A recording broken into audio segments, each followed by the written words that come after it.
वनवास फिल्म के writer, director और प्रोड्यूसर अनिल शर्मा साहब हैं। इन्होंने गदर 1, 2, सिंह साहब दी ग्रेट और जीनियस जैसी फिल्म्स बना रखी हैं। वनवास एक ऐसे बुड्ढे की कहानी है जिसे भूलने की बहुत सारी बीमारी है। इसकी बीवी विमला काफी साल पहले गुजर चुकी है। इनके 3 बेटे हैं, 3 बहुएं हैं, 1 बेटी, कुछ पोते और पोतियां हैं। जिस घर में ये लोग रह रहे होते हैं उस घर को बेच के इनकी लालची औलाद पैसे हासिल करना चाहते हैं और इस घर को दीपक त्यागी जी एक ट्रस्ट यानी कि ऑर्फनेज में कन्वर्ट करना चाहते हैं। क्योंकि इनकी बीवी विमला काफी नेक दिल होती हैं, तो ये चाहते हैं जब ये घर को ट्रस्ट में कन्वर्ट कर देंगे ना, घर के हर कोने से विमला जी की खुशबू आएगी और उनकी आत्मा को शांति मिलती रहेगी। लेकिन इनकी हरामी औलाद इनसे छुटकारा पाने के लिए ना इन्हें गाड़ी में बिठा के बनारस में ले जाते हैं। वहां पर काफी सारे लाखों में लोग आते हैं वहां पे। वहां पर एक क्राउड में ना इन्हें छोड़ आते हैं। अभी चूंकि इन्हें भूलने की बीमारी होती है, ये ना तो किसी को नाम बता सकेंगे ना ये एड्रेस बता सकेंगे, तो भाई साहब इनकी हरामी औलाद इन्हें छोड़ के वापस घर आ जाती है।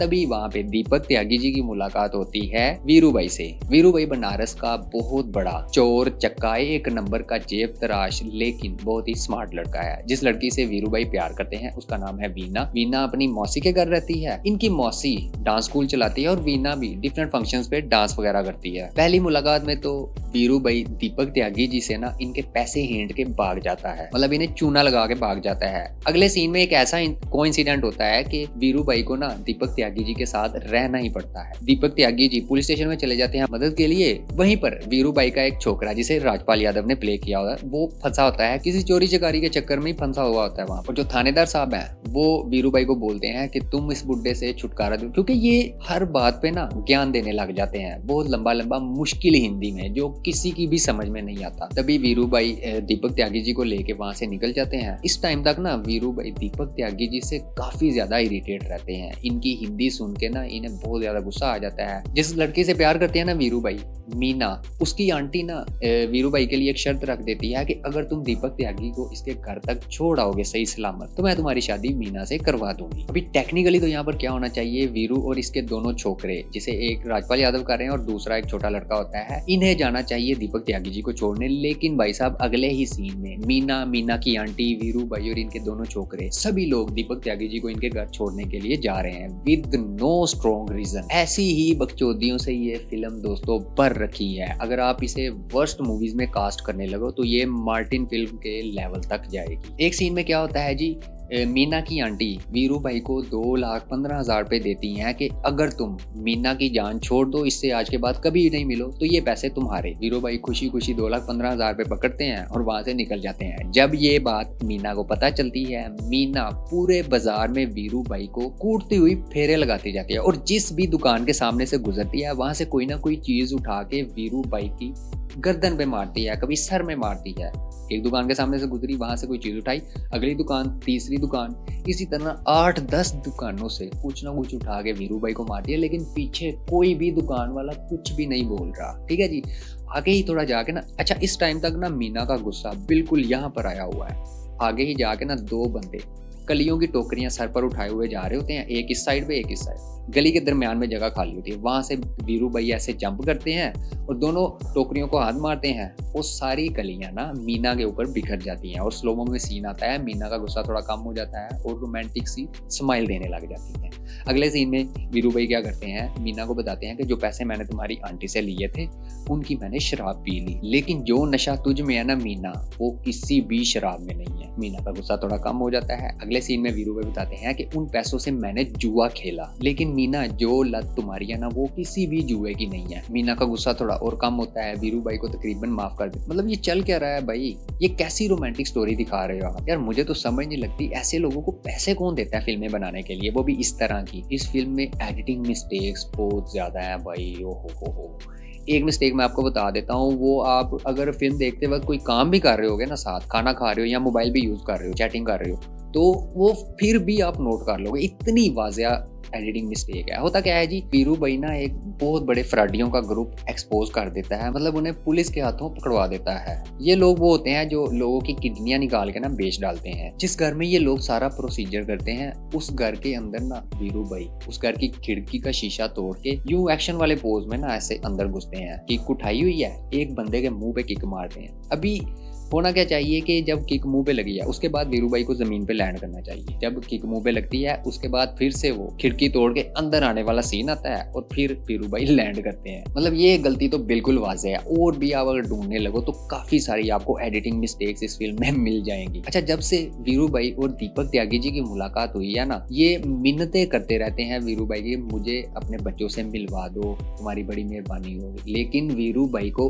1% भी तरस नहीं आता। लेकिन इस सीन के थोड़ी ही देर बाद जिस सीन में ये वीरू भाई किडनी बेचने वालों को पकड़वा देते हैं पुलिस के हाथों, वहां पर डीजीपी साहब आते हैं। वीरू भाई को सिर्फ एक लाइन बोलते हैं कि इंसान को हालात चोर बनाते हैं, क्योंकि हर इंसान पैदा तो अच्छा ही होता है। वीरू भाई का दिल उसी टाइम पिघल जाता है, सारे चोरों चक्के वाले जेब तराशी वाले काम छोड़ देते हैं और उसके बाद दीपक त्यागी जी को अपना बाप समझते हैं। अच्छा, अभी दीपक त्यागी जी को इनके घर पहुंचाने के लिए ना सबसे बड़ी प्रॉब्लम ये होती है कि इन्हें भूलने की बहुत सख्त बीमारी होती है। तो भाई साहब इनसे ये पूछते कुछ भी नहीं है। एक ना गलती से डायरी निकलती है दीपक त्यागी जी के बैग में से, उसके अंदर विमला जी जो कि दीपक त्यागी जी की बीवी होती हैं, उनकी एक डायरी निकलती है। डायरी के अंदर काफी सारी कविताएं लिखी होती हैं। तो ये लोग ना, मीना, वीरू, इसकी आंटी और दोनों छोकरे लोग, ये उन कविताओं को ऊंची आवाज में गाने लग जाते हैं और दीपक त्यागी जी को अपना पास्ट याद आने लग जाता है। और उसमें से ये लोग ना क्लू ढूंढ के इनके घर तक आहिस्ता आहिस्ता पहुंच रहे होते हैं। इनसे पूछ कुछ नहीं रहे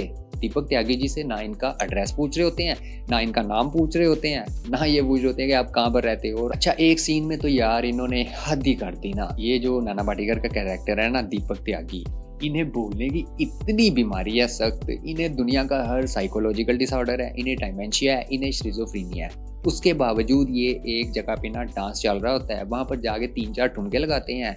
इन्हें पता नहीं कोई दिल का दौरा पड़ता है या क्या होता है, ब्लड प्रेशर लो हो जाता है आई थिंक, तो ये बेहोश होकर गिर जाते हैं। और उसके ठीक 3-4 सीन बाद ही ना, जहाँ पर ये किडनी बेचने वालों को एक्सपोज करवा रहे होते हैं, वहां पर 6-7 बंदों को ऐसे ही पेल देते हैं। और इसी दौरान एक सीन है जहाँ पर ना एक बंदा दीपक त्यागी जी के पेट में ऐसे चाकू मारने लगा। अभी क्या होता है, ऐसे स्टांस में आता है वो बंदा चाकू मारने के लिए। अगले सीन में क्या होना चाहिए कि ऐसे चाकू पेट से गुजरे, फिर दीपक त्यागी जी का हाथ ऐसे पेट पे आ जाए। अभी क्या होता है, चाकू बाद में गुजरता है, त्यागी जी हाथ पहले रख लेते हैं और हाथों के ऊपर से ऐसे ही चाकू गुजर जाता है। वीरू भाई का एक्शन, इनकी एक्टिंग और इनके एक्सप्रेशन, तोबा यार, इतने फेक और इतने घटिया थे।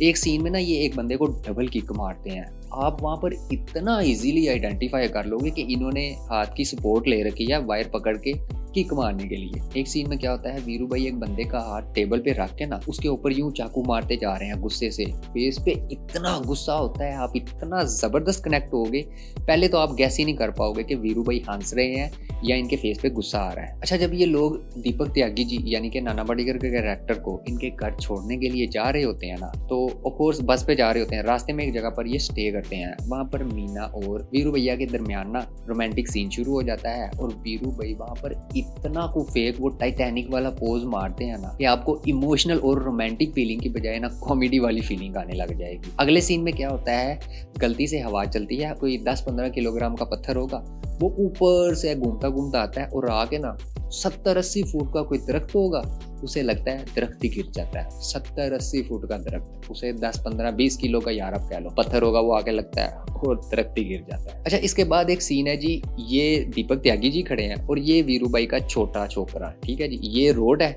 ये दीपक त्यागी और ये वीरू भाई का छोटा छोकरा, ठीक है।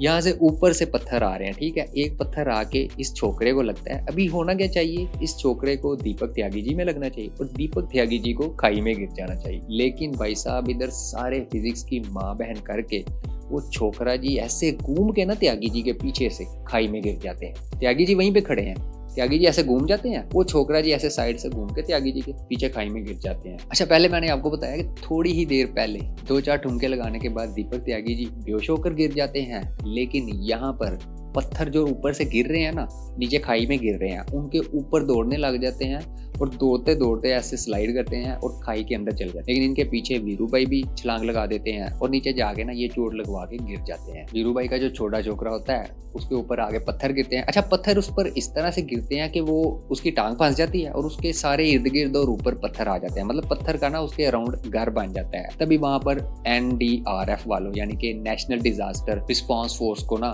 कॉल कर देते लेते हैं दीपक त्यागी जी, उनके लोग आते हैं और साथ में एक ऑफिसर भी आता है जो दीपक त्यागी जी को जानता है, जो इनका स्टूडेंट रह चुका होता है। वो ऑफिसर साहब दीपक त्यागी जी को पहचान लेते हैं और इन्हें घर छोड़ आते हैं। ओह दोस्तों, इतनी घटिया फिल्म यार, मैं पूरे 2 घंटे भी इस फिल्म की बुराइयां करता रहूं खत्म नहीं होंगी। हालांकि टोटल फिल्म 2 घंटे और 35 मिनट की है। थोड़े ही दिन बाद ये नेटफ्लिक्स पर आ जाएगी, तभी आराम से इसे बिल्कुल मत देखिएगा, क्योंकि मैं चाहता हूं कि आप मेंटली हेल्थी रहो। बाकी इसी तरह से मुस्कुराते रहिए, खुश रहिए। मिलेंगे किसी और वीडियो में किसी और फिल्म के रिव्यू के साथ। अल्लाह हाफिज।